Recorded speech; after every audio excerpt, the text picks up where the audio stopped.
lovely Illinois federal relations people. They started to meet with me to prepare, and you have to prepare a written testimony. So I'm going on vacation. And I can tell you, I wrote that testimony in New Orleans.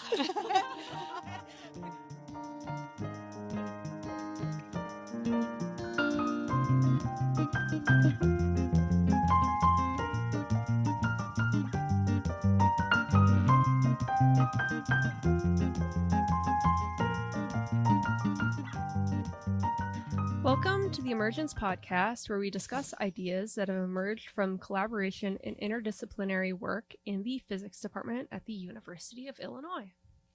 Emily Edwards is joining us today. She is an associate research professor in the Department of Electrical and Computer Engineering and Duke Quantum Center at Duke University, and an adjunct professor in the Department of Physics and the Materials Research Laboratory at the University of Illinois. She is primarily interested in science communication and informal STEM education, with a focus on increasing adult and youth interest in engagement with quantum information science and engineering topics and technology. She received her master's degree in chemical physics in 2008 and completed her PhD in physics in 2009 from the University of Maryland. She was the executive director of the Illinois Quantum Information Science and Technology Center at the University of Illinois Urbana-Champaign and co-leader of the National Q-12 Education Partnership, a joint project spearheaded by the White House Office of Science and Technology Policy and the National Science Foundation. So welcome, Emily, to the show. Thank you so much for coming. Thanks for inviting me. Happy to be here. Of course. So, Emily, you did your doctoral work in quantum physics. What motivated you to transition to science communication? And in this transition, why did you choose quantum K-12 education specifically? Right. Thanks. So I would say that I've always liked atomic physics. So I did neutral atoms trapping as a student. And it tends to lend itself to doing outreach. I don't know, I find atomic physics to be one of the more approachable fields of physics.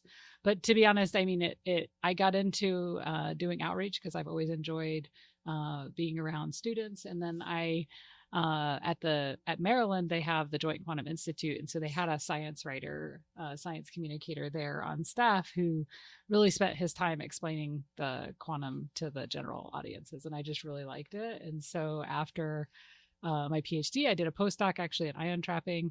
And then after that, I sort of was deciding whether I wanted to go and apply for faculty positions or take a different job. And I kind of just leapt with 2 feet into science communication. There was a position opening and I applied for it. And I stayed there for 9 years at the Joint Quantum Institute before moving to Illinois. I just really like science writing and it's the intersection of that with the public interest and the policy interest in quantum sort of evolved during the time I had that position. I see. It was, okay. I've always been interested in those topics, but I've been perfectly happy being a science writer. And I really got into graphics while I was doing that, podcasts and other activities. And then there became an increasing interest from the public in this topic, and particularly in policy, and an interest to do formal education. And so I was kind of I feel like the right place at the right time. Yeah. Yeah. And what do you think were some of the drivers of that new public and government interest in quantum? Right. So around the time 2010, I think there was a Time magazine article on the cover of that. There was the Infinity Machine from D-Wave. And this particular article purported a lot of near-term applications of the D-Wave machine. And the D-Wave is a early stage quantum computer? Yeah. So Okay. the D-Wave company, D-Wave is a company. I think they're Canadian, if I recall correctly. And they claim to have a quantum computer. And so they were able to get this story on the cover of Time. And so I think that increased suddenly a lot of competition So quantum computing research had been going on a long time already in academia. At that point, 2010, probably there'd been, I don't know, 13, 15 years of investments already in kind of thinking about quantum information since the mid 90s. Oh, okay. And so there's already been investment in the area. Globally, people had been doing this in Europe, developing machines, chips, trying to build a quantum computer, things like that. But I think that it didn't really reach a tipping point until that article. Oh, okay. This company suddenly was out there saying they had a machine, and people became very interested. I think you have to check, but I think Google bought a D-Wave machine at the time. Oh, okay. I think maybe some government agency maybe or labs bought them to try to see what they were capable of. And so there was all of a sudden a lot of government and private sector interest that was very, at least from the perspective of previously, was very publicly visible. Now, do people in the general public out there, the average person, know what was going on? Maybe not, but I do think it kind of kicked things off and shifted people from really thinking about it as an academic domain to really thinking, oh, we really need to start talking about industry and see what's really out there. Oh, okay. That's really fascinating. I had no idea that was the history of it. As a builder of quantum computers herself. So, and do you think part of that was also due to the journalist writing the article kind of postulating applications of the computer? Yeah, I mean, I think I like to think that, most journalists try to take a very independent take if you're doing your job. And so I do think that, though I think that it's quite difficult for any journalist, even science journalists, to like navigate hype and quantum information from quantum misinformation. I think that's a very hard thing to do. And so I have to look back. I don't remember who wrote the articles in the Time magazine feature. But I do think that, if they didn't interview enough sources, it's certainly the case that there was a lot of maybe overstating the capabilities of the machine. Oh, okay. But yeah, again, it could have been, I think D-Wave, okay, I don't know what, I know what D-Wave was purporting, and I do think that those things have not borne out. I think that there are, in all of these companies, there are the marketing teams that say stuff. Mm-hmm. It's also true in academia. Yeah. There are the people that want to say the most exciting thing about whatever is happening, whether it's in government or academia or in industry. Mm-hmm. They want to say the most exciting thing. And that doesn't necessarily mean that everything that's happening in that company isn't legit. It just means that you have to kind of dig a little deeper. And especially in this area that's less familiar, I think people have to kind of think carefully about what they're saying on the science side. But also, I think as a reader, you have to maybe take it with a grain of salt. Don't believe everything you hear. Absolutely. We were just chatting with Jean Lorenz, and she was talking about just like so many of the applications are not actually like even understood by the scientific community. So certainly as someone not in the field, you could really postulate out to things that are not really feasible in the near term. Yeah. And at that time, I think that it's like also, there have always been these solid but moonshot applications of quantum computing that have been predicted. There are only a few of them, but they're quite impactful, right? Like factoring and other stuff. And I think people grab onto that. And at that time, it was one of the only popular science articles, I think, at that time that was aligned with a company saying they had some capabilities. So okay. So really like captured the public's imagination. It came at a time. After that, you saw many startups come out, people starting to ramp things up, government investments, national initiatives, a lot of things followed. Yeah. So perfect timing for you with a background in quantum computing. Right, exactly. That's what I mean by accident, right? Yeah. So I briefly want to go back to what you said earlier. You mentioned that atomic physics is particularly approachable for like presenting to the public. And I want a little bit of, I was curious what you were thinking when you were saying that. Right. Okay. So what I was thinking was if I look at the different parts of quantum information science, like the theory, the applications, the hardware, there's a lot of rich physics happening. Yeah. But a lot of it's hard to grab onto. But students in the US learn in their chemistry class about atoms, about elements, the periodic table, electrons, energy levels, things that are all leveraged and important for building a quantum computer, a quantum device. It's not all about quantum computers. I feel like we've kind of gone into quantum computing really quick in this, but in any case, I do think that students in their chemistry classes become familiar with some of the core ideas. And so I think because of that, you can take a chemistry K-12 student, you can take a high school student, and you can, if they've taken that class, if they've taken a high school physics class, I think you can walk them into an atomic physics lab and be like, hey, you were talking about those atoms, here's some atoms. Is it as good as some of the stuff that happens in biophysics or some of the stuff in chaos? I mean, I don't necessarily think so, but I do think of the areas of quantum, it's a nice place. It's a nice entry point. Yeah, I totally agree. That makes sense. Yeah. Okay, great. So in physics, science communication, you've mentioned there are wide open gaps where physics has not been effectively communicated to the general public. In your opinion, where are these gaps and why do you think they haven't been filled yet?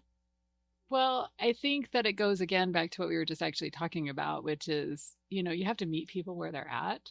And less than half of all students, I'm talking about the US a lot because that's the one I'm familiar with, but less than all students, less than half of students graduating high school in the US have taken high school physics. Okay, so, and a lot of students, that's it. They don't go to college after that, right? They don't get their bachelor's degree. So, a lot of members of the public today do not have any physics experiences. And so meeting them where they're at means meeting them at where they're at in, say, chemistry, where more than 70% of students have taken chemistry in the US. Or meeting them... Have or have not? Have. Okay. More than 70% compared to less than half. For physics, Yeah, so it becomes, most students take biology. And so I think the challenge with physics, that there are gaps, is that where do you start? Where do you get them to the point that it's going to be engaging? If you start if you start at introductory physics to be able to then explain to them something cool about the cosmos, you're going to lose people pretty fast because you're like, okay, let's start with an inclined plane.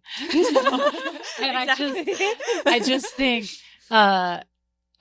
think that, we have to think differently in physics when we're doing science communication, because we need to meet students where they're at in their science literacy. And that's going to be it for many students at 0 for physics, other than, and I'm not saying that I should say there's a caveat to that, because students can learn physics in informal learning environments. You learn physics in your day-to-day life through experiences, feeling momentum, things like that. But in terms of assuming knowledge based on formal learning, classroom learning, it can be 0 for a lot of students. Or it can be they've only taken a class where they talked about inclined planes. Okay, so that's a really hard place to start. Yeah. So instead, you might start at if you want to talk about concepts, you start at their sort of science literacy. You kind of have to ask a lot of questions. If you want to talk about applications, then you have maybe a richer set of experiences to talk from. Because you can talk about physics applications without necessarily knowing the physics. Right. So you can say, you can use physics to do these sorts of things, rather than to say, here's exactly the intricate workings inside. You kind of treat it as a black box a little bit and say, look how cool this application is. Yeah. Is that typically the route you feel like you'll take? It is for a lot of people. There's, in fact, on the formal curricular side, I think there's a push in quantum from some physics education people to front load applications, to rethink where we put quantum in the curriculum, in fact, so that if you, so that you're not always just starting students with classical, but you start to front load some applications in the curriculum. You start to introduce quantum earlier, some modern physics stuff. So reorder things so that we can change this narrative. Oh, okay. That's And so, interesting. but in practice, day to day, I mean, that's going to be a long time before anybody changes that. So, Yeah. in Yeah. practice, day to day, it's true that a lot of people, the way you talk about physics is starting with applications. Mm-hmm. And then also trying to get people to a point where they don't think physics is dead is quite, that's the benefit of starting with applications. Yeah. What's some fun applications that you like to bring up? Oh, yeah, it's good. So if I talk, so this year is the International Year of Quantum Science and Technology. I'm on the steering committee. It's super fun.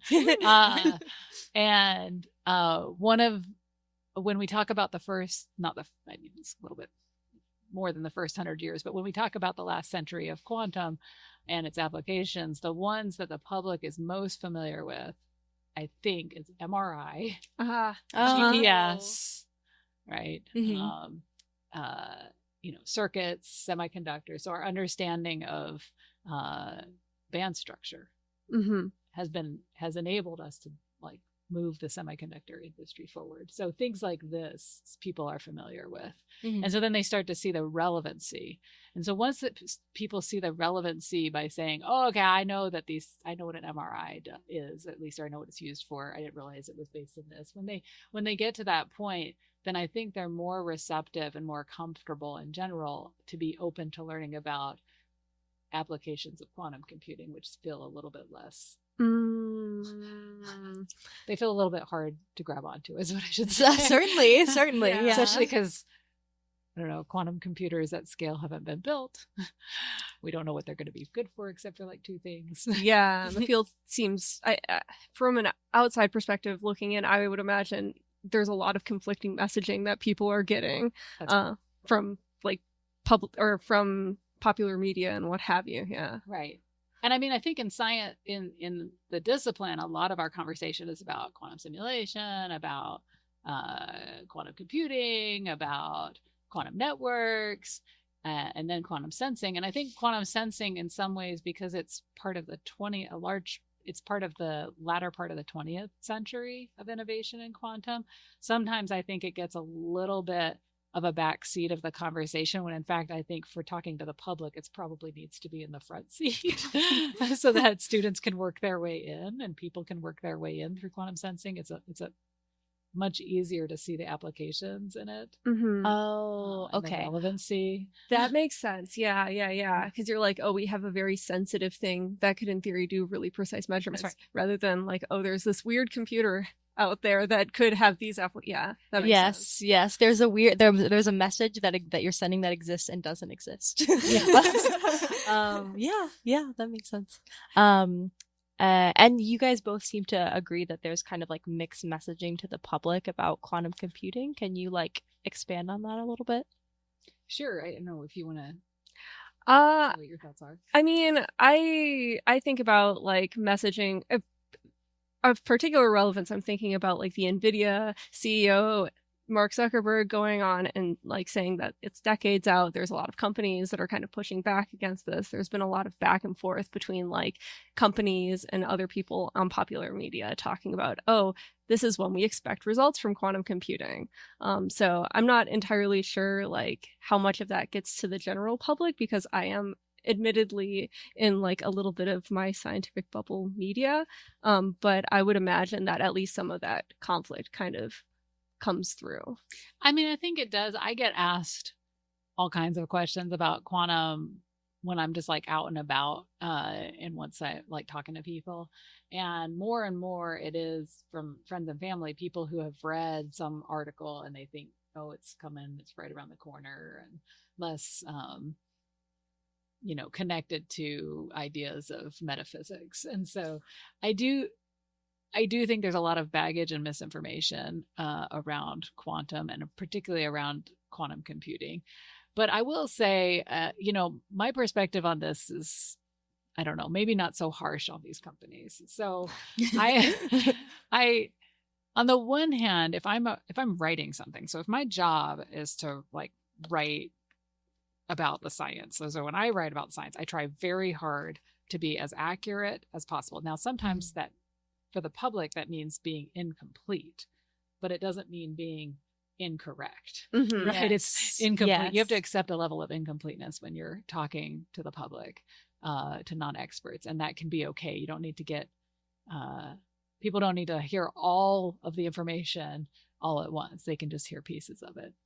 But if I'm a CEO, my job is to keep that company up and running and meet some sort of quarterly milestones and probably report to some board or shareholders or some group of people. If I'm a CEO.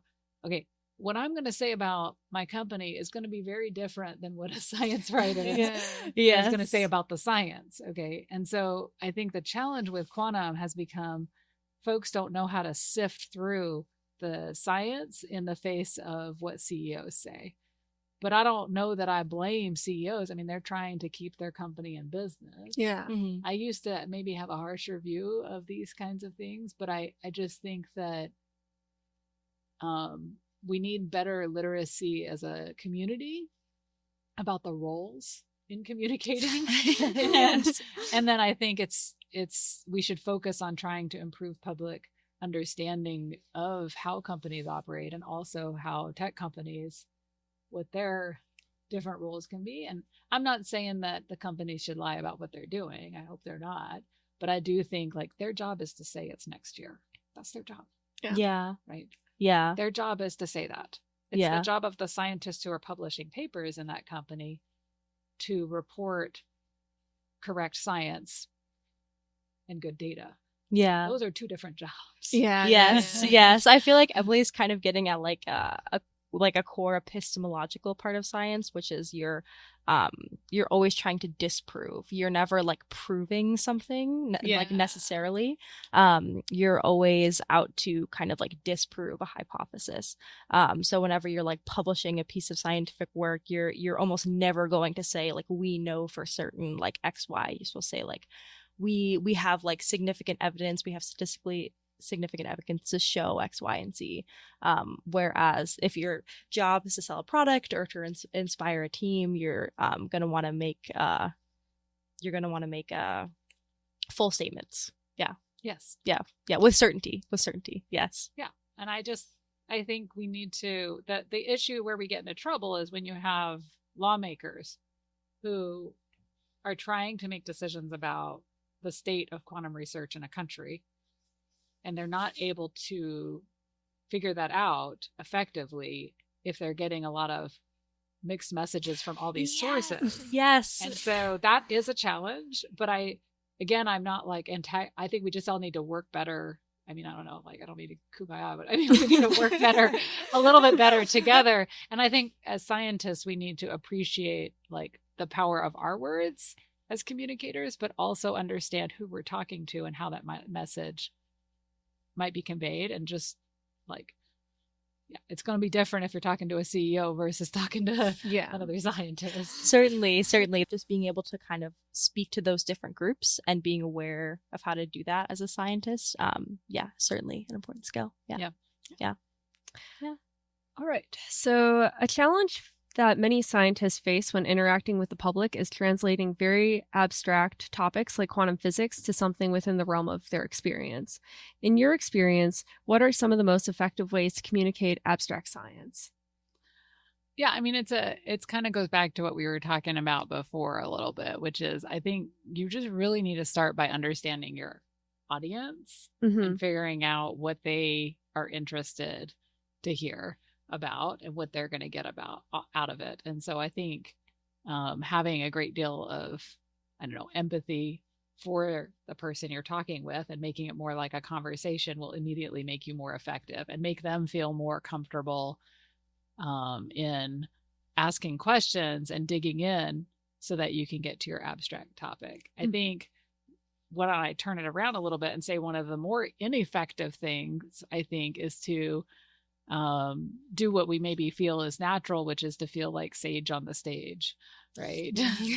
This is a phrase that's used. I'm trying to remember the author that coined the term, but I can't at the moment, but we can look up a citation and you can post it. Yeah, we'll put it in podcast. But this idea that we as PhDs have gotten to a point where we can stand up and we're going to impart some sort of information onto our audience, and they're going to take it and they're going to make all the right inferences and understand and appreciate it, and especially appreciate this abstractness that we might find so lovely. And it's just when I say it, you're laughing because it does sound insane, right? That's an insane way to have a conversation. And it's also not a conversation. It's just kind of like a monologue. So I think people more and more understand this, that you don't start out with the most complex thing. You first try to find out where people are at, like, oh, what do you I don't know. You don't want to quiz people to find out where they're at, but try to figure out where people are at and then go from there to make it relevant for them. Some people, what makes them tick is going to be understanding something really cool about atoms and energy levels and spectroscopy. Mm-hmm. That's cool to me. For some people, that's not going to be what makes them tick. Yeah. They might be more interested in what could it be used for. And for a policymaker, if you want to connect with them and explain an abstract idea, I think you need to also have in your pocket a way to connect that to an action, like you were saying before. Certainly. Yeah. Let me tell you about superposition and why it's important. And now here's the thing I need you to do. Yes, exactly. And you can do that. You can get there. You might need a little more time than 5 minutes. Yeah, certainly. But just having that connection with your audience, understanding what their kind of motivation is and what they're passionate about, and trying to meet them in the middle somewhere. Yeah. That makes sense. And personally, whenever I've kind of presented my research to the general public, I've been very surprised how far, like, a handshake and hi, what do you do? Like how far that gets me in terms of being able to explain what I'm doing in a very effective way. I don't know why it wasn't so intuitive to me to start out, but it's so helpful to be able to understand where someone's coming from before, like, delving into the details. Yeah, I mean, you're absolutely right. And one of the things, I mean, a lot of it is getting that comfort. Yeah. Right? And making everybody comfortable. So one of the things that often you'll see science communicators do, including myself, and I try to tell students and others to do, is start out with your story. Yeah. If you have time. Now, I'm not saying do it in a 10-minute, 12-minute March meeting talk, but like, if you have time, say somewhere about, like, well, here's who I am, and for the students in the audience, here's how I got where I'm at, and here's how I got, because then it humanizes you. Yeah. And people find that more relatable. And so it's really, I think, to communicate effectively abstract topics, the best thing to do is to do the same thing you do in communicating anything else. Right? is try to figure out how to connect with the audience, try to make them feel comfortable and receptive, and then you're going to get a lot of feedback from them too, right? Yeah. And then I think practice. Yeah, that makes sense. When we were practice. Yeah. When we were talking to another student on this podcast, Shubong, he brought up that he had this professor who, when he was learning about thermodynamics, instead of like bringing him into the concepts and the tables, he handed him a book on steam. And so he got to learn the history and the drama of it. And instead of like approaching it from this realm of like going in with the statistics or, the tables and all of this, it was very meaningful to him to be able to approach it from the story, like you're saying. Yeah. Mm-hmm. Yeah, there's something about our brains that, and there's a lot of actual research on this, but there's something about the human brain that just loves the structure of the narrative. So Shubong was like, if you ever can't get into a topic, he was like, just get into the drama of it, just read the history, read the small history of it. And yeah, that was a great piece of advice. So you have worked with Chicago and UCSB researchers to develop video games that help build awareness about quantum computing among middle grade students. Can you tell us a bit more about these video games and other mediums that you've taken advantage of to do informal education around science? Yeah, sure. So, in my heart of hearts, I really just like to write and draw pictures. And now at this stage in my career, I'd like to find a way to teach a course about writing and We would take it. drawing pictures. And so, but the best way to disseminate, is online these days, right? I love a paper book, but it's good to do stuff online. And so I've definitely tried my hand at a variety of projects. Yeah. So this latest project is an NSF funded project we're in year 4 of, and we've just gotten more funding to continue it, to develop a video game that was originally intended for middle schoolers, but I think it works well with lots of different ages. And it's to introduce quantum concepts like and specifically this one's a quantum computing game, although in the second phase we're extending it to more physics concepts. But originally it was quantum computing, and so we picked out some quantum computing fundamentals, some of which are like superposition and entanglement, but some of which are more gates and circuits and things like this. And we embedded the learning about these concepts into game mechanics. Yeah, that's what the first thought that came to my mind was, that sometimes in these games you can adjust like the physics of the world. So like you have different gravity level. Is that sort of like? Yeah, we were definitely not that sophisticated, but it's the same idea.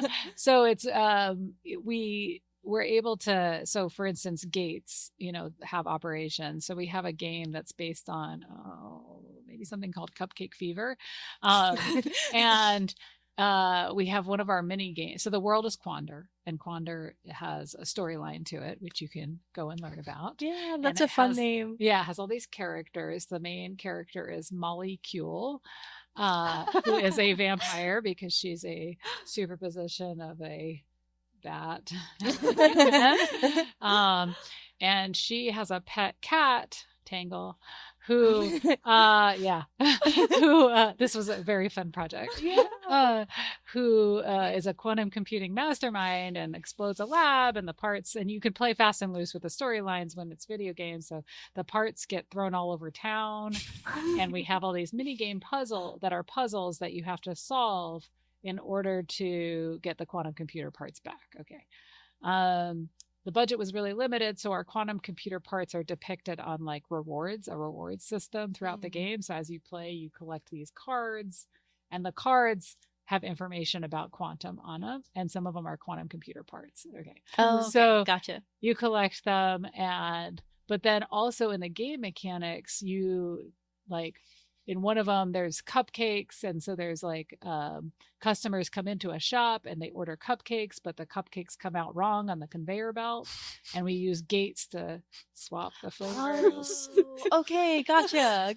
Yes, things like this. But they're in boxes, and so you actually don't know what you're going to get till you measure it, in some case, meaning open the box. Okay, so this gives you game mechanics for learning ideas about measurement and circuits, and the visuals in the game don't look like a quantum computer.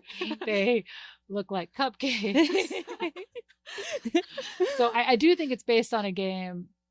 So the idea for that game came from a student in University of Chicago. My part of the project, other than we co-developed, like me and the students up at Chicago and the students at UCSB and the faculty, we co-developed like the lore, the characters, the storylines.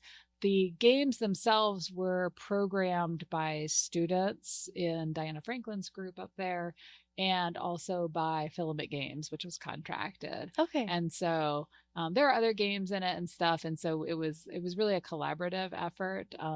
But yeah, it was. I was mainly involved. Other than all of that, was the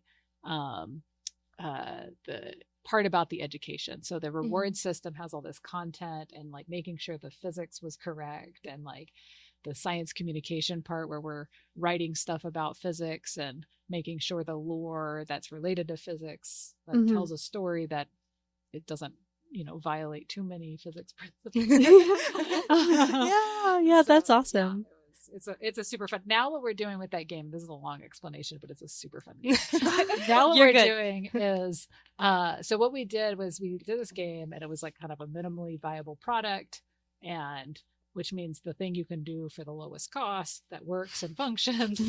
And we took data on it. And so it's a research project as well. So it takes data on the players with consent. And then what we've done now is we want to develop more ways to engage the players in the game and keep them playing and learning and connecting more to the science.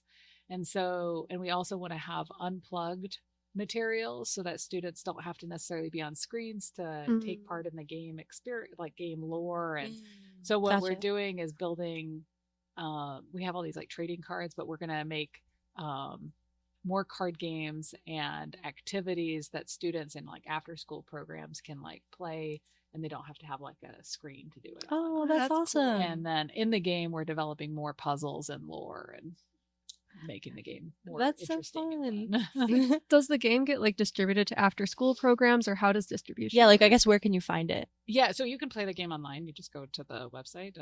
You can access it through I'm trying to remember the URL because it's linked through our websites. Okay. But so I can give you that. Okay. Yeah. But if you were just probably Google like Quandar video game. If you typed in Quandar Canon Lab, because that's Diana Franklin's lab, you'll find our page on the collaboration and with a link to the game. Oh, okay. Okay, awesome. And then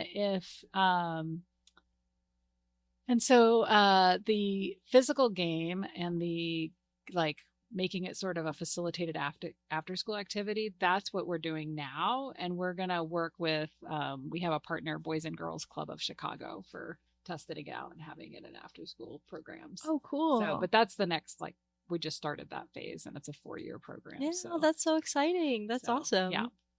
And you mentioned you love to draw. Have you been and you said you did you were part of the education team, so like checking the science and everything. Did you get involved in the art direction as well? Yeah, so I was involved in the art direction, to make sure that it like give feedback on it, the look, the feel and stuff like that. But the actual art for the game was drawn by Filament Games, like a contracted artist. Okay, gotcha.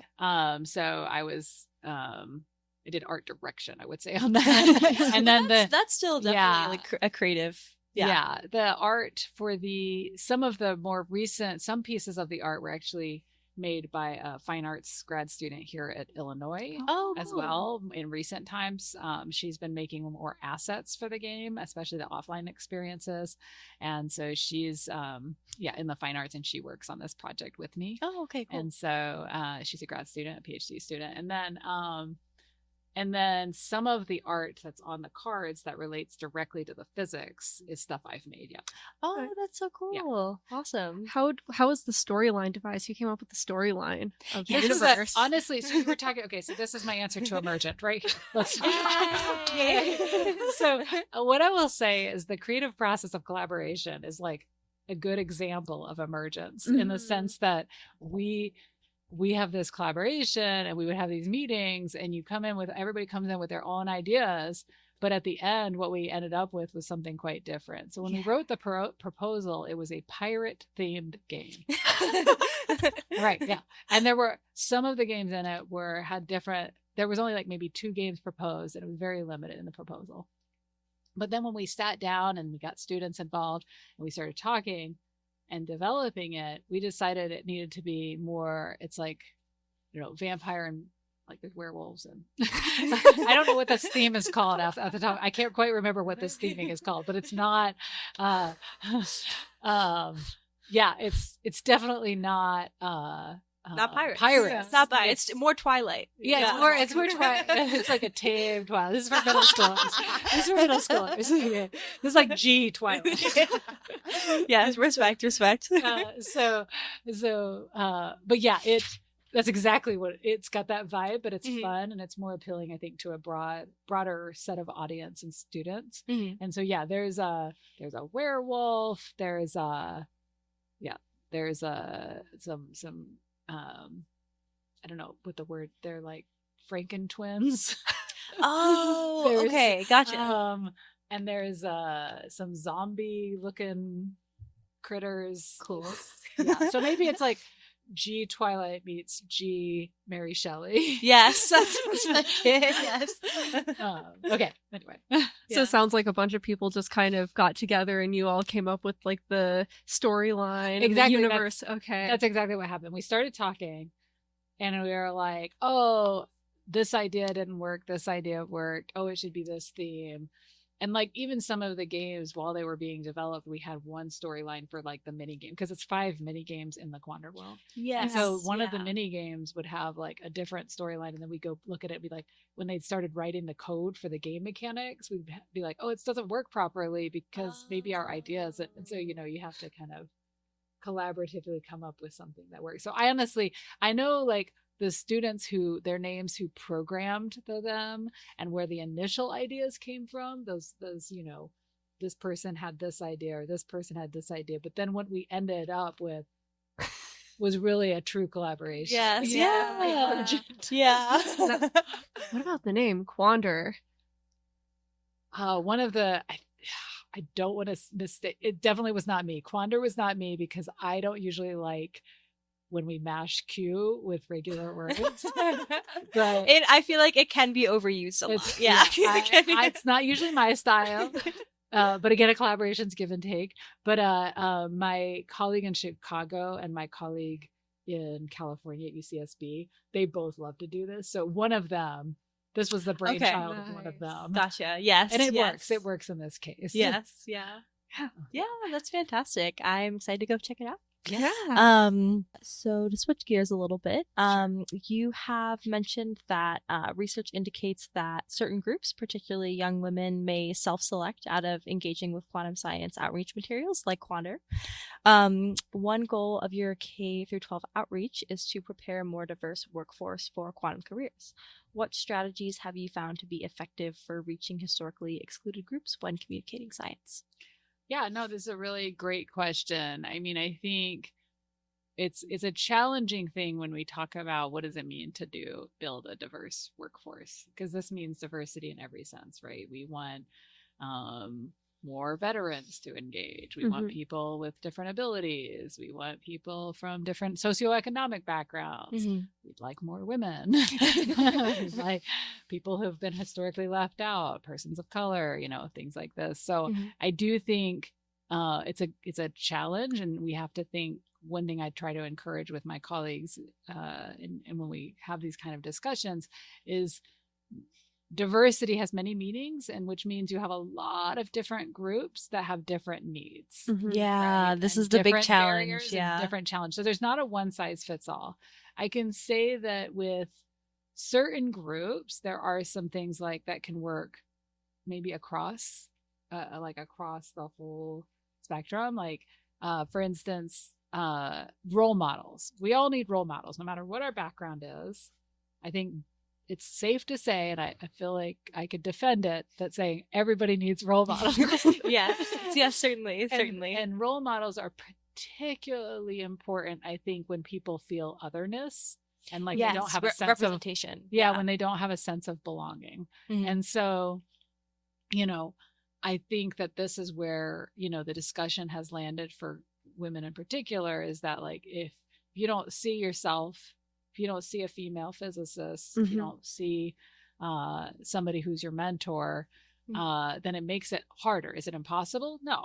But it may mean that we're leaving people behind who could otherwise be very contributing members to our discipline. And so I think my short answer would be like the most effective thing would be to have, as part of your communication strategy, to think about how we're highlighting role models and telling the story when we do science storytelling, which is very effective. There's a lot of research, like you said, behind it. When we're doing science storytelling, let's think of the different stories we're telling. It's very important to talk about some of the discoveries in physics over the last 100 years and give credit where credit is due. And yes, it is true that a lot of people in those early years were Caucasian males. That doesn't, me saying that doesn't take away from their achievements, and we should definitely acknowledge it. But as time goes on, as there are more people in the field, it's also certainly the case that we should be talking about telling more people's stories and their contributions, while still acknowledging that, yeah, a lot of those early discoveries were so amazing. Those people were so amazing. Mm-hmm. Yes, both are true. Both can be true. Yes. Yeah. So I think we just need to do a better job. Sometimes we put those early leaders and pioneers on such a pedestal. It makes it very difficult for anybody else to be part of the story. Yeah. And so I think we just need to think about how we talk about science. In those early days, there were few people. Now science is a little bit incremental. That's also good. Yes. Let's include those people. Yes. This reminds me of a discussion I was listening to about the canon in music and how they have kind of a similar issue of like certain individuals are very much put on a pedestal and given credit for like an entire genre or something, when the sociologists who were on the show were talking about trying to shift the conversation from individuals to like movements. Like, what was the movement that motivated this group to migrate to this certain place and like thus making a different type of music? And I feel like we can definitely take lessons from that to science, because it is such like, it is about like groups of people doing work and groups of people creating a paradigm shift and an idea. And yeah, it would be, and the way to do that is really just to learn more stories about the individuals who contributed to these big movements, and recognizing that it is the many, and the many is usually more diverse than we think it is. Yep. I think that's you said it very well. I have nothing to add. It was perfectly said. Thank you. So when you were the IQUIS executive director, you testified for the U.S. House Committee on Science, Space, and Technology about the importance of quantum education. What was the desired outcome of this testimony, and do you think it was achieved? And also, could you describe the process of preparing for and giving this testimony?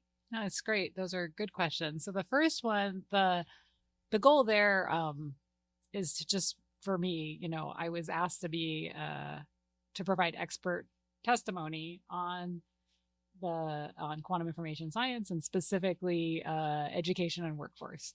So what I didn't, when you're in those situations, you do try to give, and I did in my testimony, some sort of call to action. So enough information as an expert, and then some kind of call to action that can go with that. And the purpose of that panel, which was it was like 3 hours long. The purpose of that panel was to provide information such that the House Committee could develop the National Quantum Initiative Part 2, or rather reauthorize the National Quantum Initiative. So when you say 3-hour panel, was it you and other scientists on a panel being questioned for 3 hours? Yes. Oh, wow. Yes. Okay.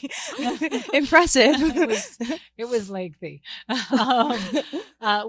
Which the length of those, there's a lot of intricacies I learned, but the length of those is dependent on the interest, how many members show up, because members take turns. They have an allotment of time, and they take turns on both sides of the aisle asking questions, and every member gets like 5 minutes or something. And so a lot of members showed up. In fact, most of the committee showed up. And so it just took a long time, because they ask a question, or they actually talk for a while and then I'll ask a question. And then you have a few minutes to answer, and there might be, so that's why it's very long. But in any case, the purpose of that was to help them reauthorize, if that's of interest for them, the National Quantum Initiative Act, and which expired a little while ago. And so they have not done that yet.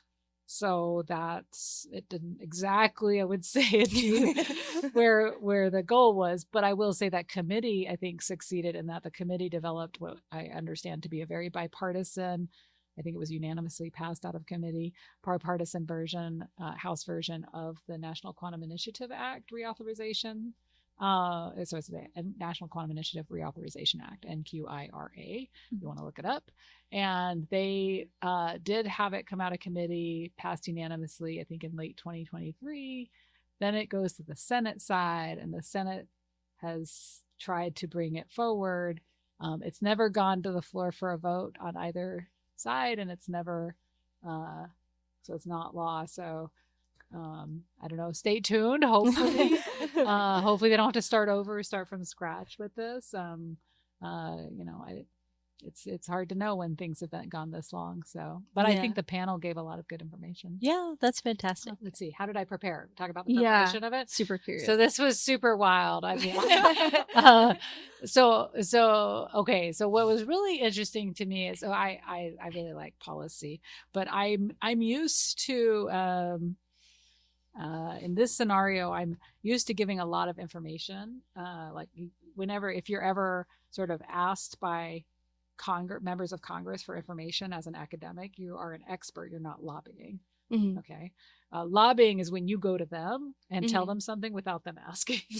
When they ask, it's not lobbying. So it's really good to know. It's something. So I think all academics and students should go and make sure that they are participating in both of these things where they can develop relationships to be experts. So I had been providing information.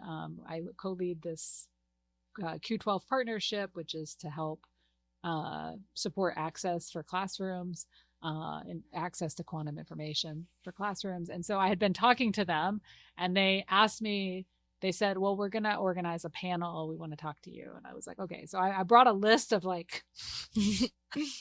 brought a list of names. And I didn't realize that what they wanted, that they were going to ask me to. So it was a little bit disconcerting. It was 2 weeks before we went on vacation. Mm. And so,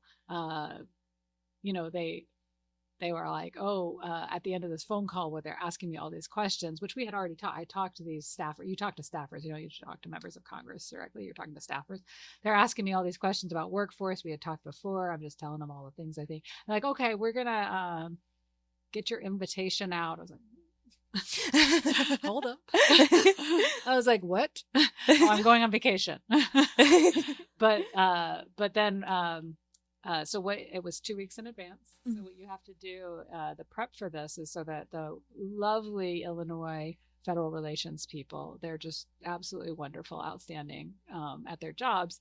They started to meet with me to prepare, and you have to prepare a written testimony. So I'm going on vacation. And I can tell you, I wrote that testimony in New Orleans. Bourbon Street while playing in the background. While my husband was on vacation. And I was sitting in a nice hotel room. Writing this testimony. But no, I mean, it was a total privilege. I mean, I'm not complaining. I'm more joking at the timing. One of my colleagues had to cancel her trip to somewhere else. And so then I was at the beach in Florida. So I went from New Orleans to the beach. So you submit a written testimony, and then, which is 10 pages long. So, okay. Wow. But then you have to write a 5-minute summary, because then your testimony so you submit a written testimony, but your actual testimony that is verbally recorded is only 5 minutes long. Yes. So I wrote a 10-page paper and then a 5-minute summary. So now I write 2 papers. Okay. And then, but truly, I couldn't have done it without the Illinois federal relations people. And the content of the about the testimony and the summary was sort of given to you by the federal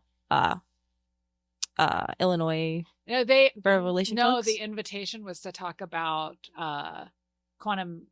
The National Quantum Initiative, and what I thought about workforce. Oh, okay. So they set some parameters. So they asked me. I mean, they told me that they were going to focus their questions for me on workforce. Oh, okay, gotcha.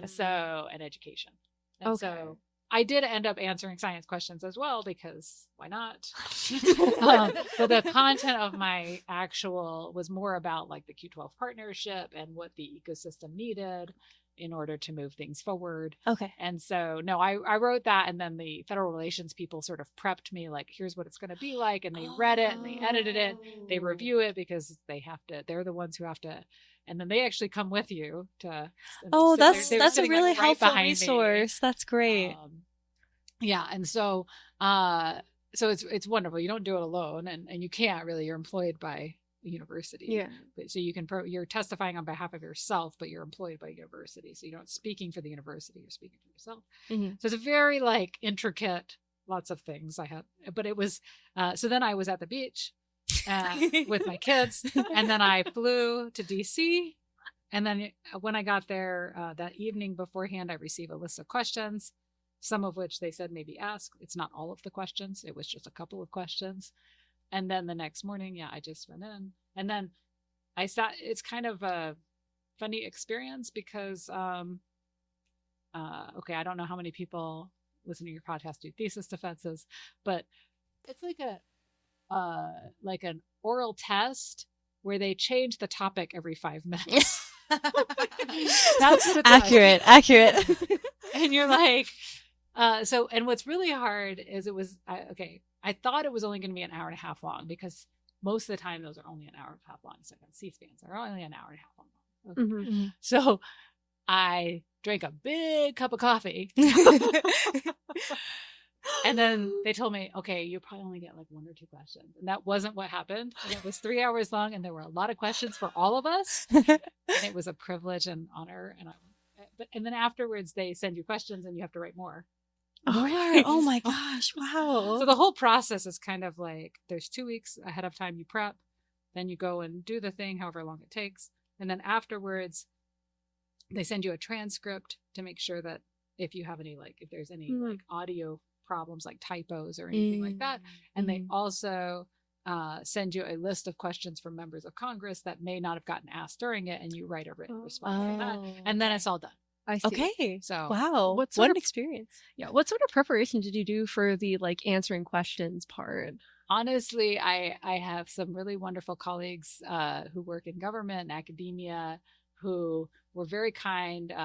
One of them, so actually my postdoc advisor called me up and he gave me like tips because he had done it before. He did it for the first national. That is like a best case scenario. So for the first National Quantum Initiative, he had testified in Congress. And so he called me and was very kind and gave me tips on what to do. And so that was incredibly helpful. I practiced some test questions with another colleague who had been involved in the their first National Quantum Initiative.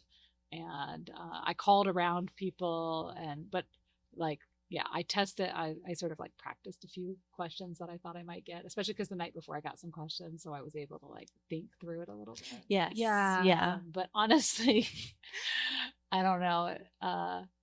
Just practice. If you practice communicating a lot as students, which you should, eventually you can do things like this.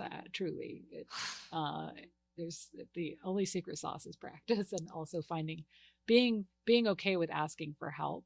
So I was glad that other people gave me tips. Yeah. Those are 2 wonderful pieces of advice. Yeah. Practice. You're not going to be good the first time around. It takes time. No, I mean, next week I'm going to moderate a panel for the International Year's opening ceremony. And I've never done that in that venue before. And guess what? The people who are the people at UNESCO that are setting it up, they're like, you know what the secret is? Practice. Because I was like, I'm kind of nervous. And they were like, just practice. Yeah. I feel like that's a kind of a good takeaway from this conversation is that it's important for scientists to have the skills to kind of talk to a variety of like stakeholders, whether that's like folks in politics, the general public. And the way to do that is just to go out and do it. Just start practicing with different groups. Yeah. I think one of the things with outreach and science communication and education in general, especially in this informal domain, is historically in physics, it is not something we have valued as a profession. Certainly. We do not, it is getting better. Like the American Physical Society is pushing for more people to kind of get training and spend time, but it's not been an area that physicists want to spend time on. But to be honest, the way you get good at all of this is by the way you get good at physics. Okay. Like anything else, you treat it like a discipline. You look up the research, you practice, you test some ideas out, you adjust and change course as you need to. It's just, I think, hard for us as physicists to wrap our mind around the fact that this is something we have to. Yes. And that as you said, and that it is a full discipline with, like bodies of work and like a real history of literature, and not just something that, you like ad hoc. Like, no, communication really is like a discipline that is worth as that is, as worthy of your attention as is doing the physics, is communicating it. So yeah, one quick question before we head out. Is there some stuff we can look forward to with the International Year of Quantum? Oh yeah, sure. So a lot of what we talked about today is stuff I did while I was at University of Illinois. So I'm very grateful to all the resources I had. For this coming year, I think there's going to be several global events that the steering committee sort of goes through and tries to support financially. And then most of what happens in International Year of Quantum is grassroots. Okay, so there's like 10 global events, maybe 12 global events, okay? And only one of them will probably happen in North America, okay? But most of what will happen for our listeners here will be grassroots, and that's actually what's supposed to happen with International Year. So I would say I think there's something happening at the Urbana Public Library. There is. February 15th, you can go to the Urbana Free Library from, I believe it is 1:30 to 3 p.m., and you can send a Quantum Valentine. So yeah, please pop by for that event. Yes, and then I'm running Quantime, which is a way the Q12, we just aggregate and sort of try to wrap people's activities in something that teachers can use. And then we're trying to get organizations and states to run their own Quantime in their states for their teachers, because it's all about local grassroots activity. And so I think Illinois is going to do this in April. Okay. I think they're going to run Quantime, so there'll be another chance in April, and then hopefully more in the fall. And then the other thing I think you're going to see happen is there's more videos that come out on YouTube and stuff like that. And I don't know, listen to this podcast. We'll keep you updated. All right, fantastic. Well, I think that's all we have time for today. Thank you, Emily, so much. It's been great to talk to you. And yeah, thanks for listening, and stay connected. For further readings and resources about the topics covered in today's episode, check out the links in the description. Thanks for listening, and stay connected.